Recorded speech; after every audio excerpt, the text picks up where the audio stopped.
Arizona desert, 1995. Early morning.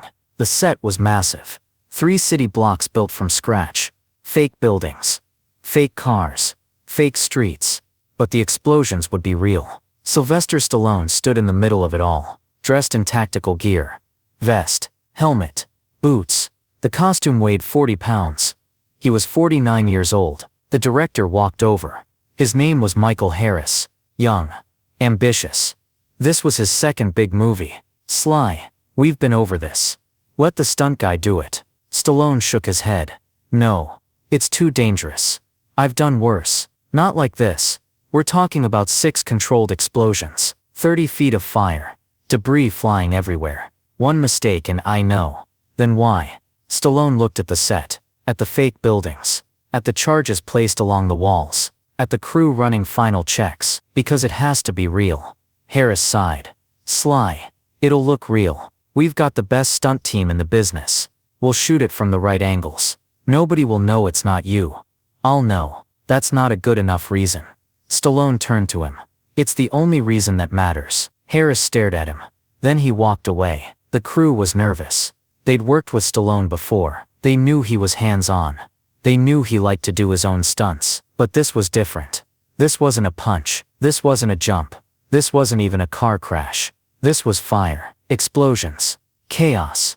The pyrotechnics coordinator, a man named Ray, came over. Mr. Stallone, I need to walk you through this one more time. I'm ready. With all due respect, you're not. You can't be ready for something like this until it happens. Then let it happen. Ray took a breath. Okay, listen carefully. You'll start here. He pointed to a mark on the ground. When I give the signal, you run. Straight line. Don't deviate. The charges are timed to your speed. If you slow down, they'll catch you. If you speed up, you'll hit debris. Got it. The first explosion goes off behind you. 3 seconds later, the second. Then the third, fourth, fifth, sixth. Each one bigger than the last. The final one will be 30 feet high. You'll feel the heat even if you're clear. How far do I need to run? 80 yards. In 12 seconds. Stallone looked at the distance. 80 yards. 12 seconds. And if something goes wrong? Ray didn't answer immediately.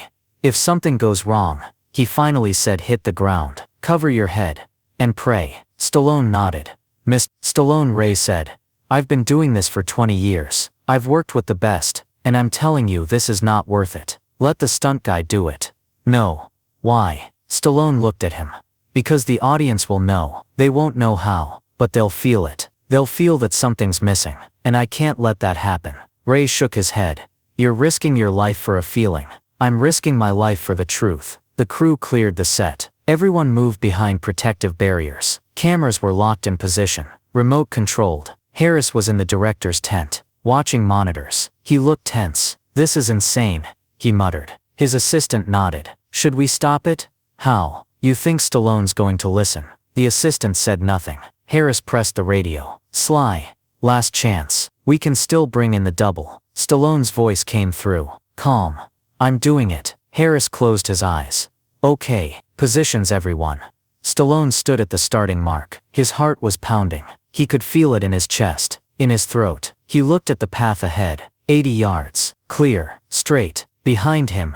The fake buildings. The charges. The fire waiting to explode. He took a breath. He thought about Rocky. About the training scenes. About running up the steps in Philadelphia. He thought about Rambo. About the jungle. About the explosions. About survival. He thought about every movie he'd made. Every risk he'd taken. And he thought, this is what I do. This is who I am. Ray's voice came through the radio. 30 seconds. Stallone adjusted his vest. Tightened the straps on his boots. 20 seconds. He rolled his shoulders. Stretched his neck. 10 seconds. He bent his knees. Ready to run. 5. He took a breath. 4. He closed his eyes. 3. He opened them. 2. He focused on the end point. 80 yards away. 1. Action. Stallone ran. The first explosion went off. Behind him. Loud. The sound was deafening. Even with the distance, he felt the heat, a wave of it, like opening an oven. But he didn't look back. He just ran. 3 seconds. The second explosion. Bigger. Closer. Debris flew past him. Chunks of fake concrete. Pieces of wood. Metal fragments. One piece hit his shoulder. He stumbled, but he kept running. 6 seconds. The third explosion. Fire rose behind him. He could see the glow. Orange, red, angry. His lungs were burning. The smoke was thick. He could barely breathe. But he kept running. 9 seconds. The fourth explosion. This one was different. Louder. More violent. The ground shook. He felt it through his boots. He looked ahead. The end point. 50 yards. He pushed harder. 11 seconds. The fifth explosion. He felt something hit his leg. Sharp. Hot. He didn't stop. 12 seconds. He was almost there. 20 yards. 15. Then the sixth explosion went off. The big one. Something went wrong. The timing was off. Just by a second. Maybe less. But that second changed everything. The explosion went off early. Stallone was still in the blast radius. The force hit him like a truck. He was thrown forward. His body flew through the air. 10 feet. 15. He hit the ground hard. His head slammed into the dirt. His vision went white. He couldn't breathe. His lungs were empty. The air had been knocked out of him. He tried to move. His arms didn't respond. His legs didn't respond. He was on fire. Not literally, but it felt like it. His back, his shoulders, burning. He could smell it. Burning fabric. Burning skin. He tried to scream. Nothing came out. Above him the sky was black. Smoke. Thick. Moving. He couldn't hear anything. Just a high-pitched ringing. He thought, this is it. This is how it ends. Not in a hospital. Not surrounded by family. In a desert. On a movie set. Alone. He closed his eyes. When he opened them there were faces. People shouting. He couldn't hear them. Just the ringing. Someone was pulling at his vest. Trying to remove it. Someone else was spraying him with something. Water. Foam. He couldn't tell. His back was on fire. The pain was sharp. Constant. Everywhere. He tried to speak. I'm okay. But his voice didn't work. Someone put a mask over his face. Oxygen. He breathed. Once. Twice. The ringing started to fade. Sounds came back. Voices. Shouting. Get the medic. Where's the ambulance? Is he breathing? Sly. Can you hear me? He nodded. Ray was there. His face was pale. Don't move. Just stay still. Stallone tried to sit up. Don't move. Ray shouted. You might have spinal injuries. Just stay down. Stallone lay back. He stared at the sky. The smoke was clearing. He could see blue. Just a little. He thought, I'm alive. Then he thought, what did I do? The ambulance arrived 12 minutes later. They loaded him onto a stretcher. Carefully. Slowly. His back was burned. 2nd degree. Maybe 3rd in some places. His leg was cut. Deep. Needed stitches. His head was fine. Miraculous. The helmet had saved him. But the pain was everywhere. They gave him morphine. It helped. A little. Harris climbed into the ambulance. His face was white. Sly. I'm so sorry. I should have stopped you. I should have. Stallone raised his hand. Weak. Not your fault. It is. I'm the director. I should have. I made the choice. Harris said nothing. The ambulance started moving. Stallone closed his eyes. The hospital was 40 minutes away. By the time they arrived, the morphine was wearing off. The pain came back. Stronger. Sharper. They wheeled him into the ER. Bright lights. White walls. Machines beeping. A doctor came over. Young. Efficient. Mr. Stallone. I'm Dr. Chen. We're going to take care of you. Stallone nodded. Can you tell me what happened? Explosion. On set. How close were you? Too close. Dr. Chen examined his back. Gently. But every touch was agony. You have 2nd and 3rd degree burns covering approximately 20% of your back. We need to clean these. It's going to hurt. Do it. We'll give you something for the pain. I've had worse. Dr. Chen looked at him. With all due respect, Mr. Stallone. You haven't. They cleaned the burns. Stallone had been right about one thing. He'd had worse. But not much worse. The pain was excruciating. Even with the drugs. Even with the numbing agents. Every touch felt like a blade. He gripped the sides of the bed. His knuckles white. He didn't scream. He didn't yell. He just breathed. In. Out. In. Out. Focus on the breathing. Not the pain. The breathing. After an hour. They were done. They bandaged his back. Wrapped his leg. Gave him more painkillers. Dr. Chen sat down. You're lucky. If you'd been a second closer, we'd be having a very different conversation. How long until I can work? Dr. Chen blinked. Work, Mr. Stallone? You need at least 6 weeks of recovery. Maybe more. I need to finish the movie. That's not happening. It has to. Mr. Stallone, listen to me. Your body has been through trauma. Significant trauma. You push yourself now. You could cause permanent damage. Stallone looked at the ceiling. 6 weeks, he said, at minimum.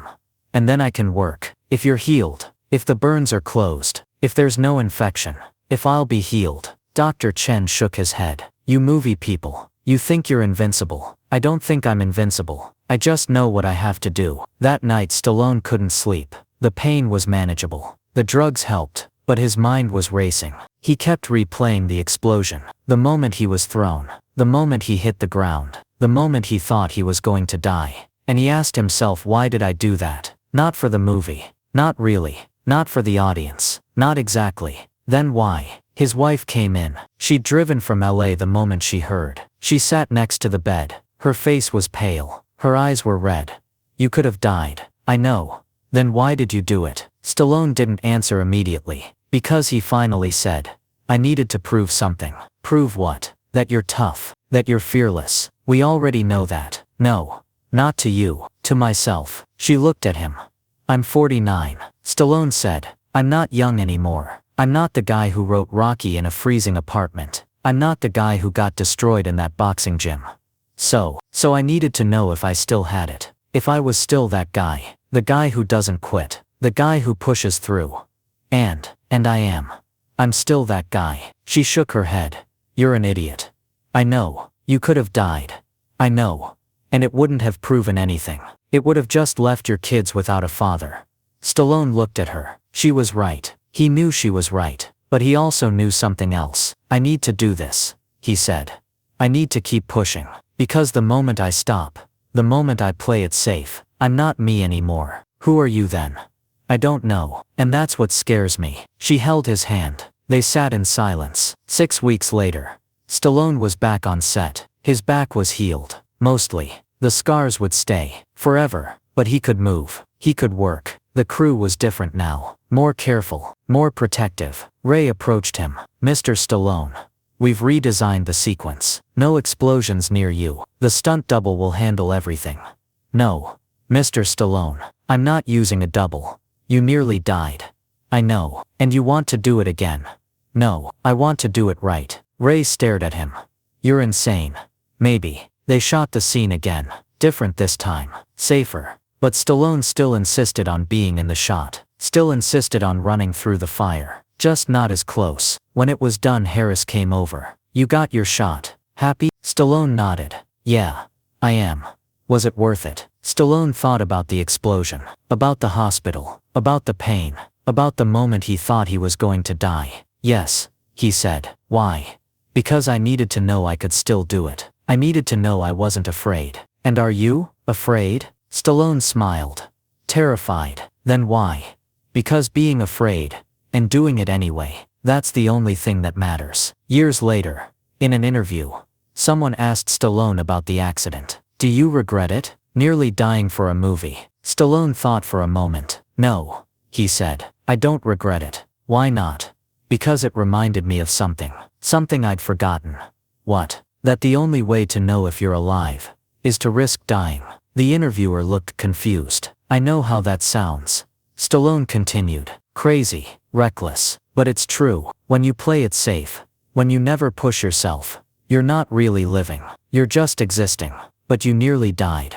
I know. And that was the point. Because in that moment, when I thought it was over, I realized something. I realized I wasn't done. I wasn't ready to stop. And that gave me a reason to keep going. So you'd do it again? Stallone smiled. Ask me in 20 years. The movie was released. It did okay. Not great. Not terrible. Critics were mixed. Audiences were lukewarm. But Stallone didn't care. Because the movie wasn't the point. The explosion wasn't the point. Even surviving wasn't the point. The point was the choice. The choice to risk everything for something real. The choice to refuse the easy path. The choice to be afraid. And do it anyway. That's what Stallone had always done. In 1974, when he refused to sell Rocky. In 1988, when he came back from failure. And in 1995, when he ran through fire. Not because he was fearless, but because he knew something the rest of the world didn't. That the only way to truly live is to risk everything for what you believe in. Even if it burns you. Even if it breaks you. Even if it almost kills you. Because at the end, when you look back, You won't remember the times you played it safe. You'll remember the times you ran through fire and survived. The question is not whether you should take risks. The question is, what are you willing to risk for the truth, for authenticity, for the feeling that you're alive? Stallone knew his answer. Do you know yours?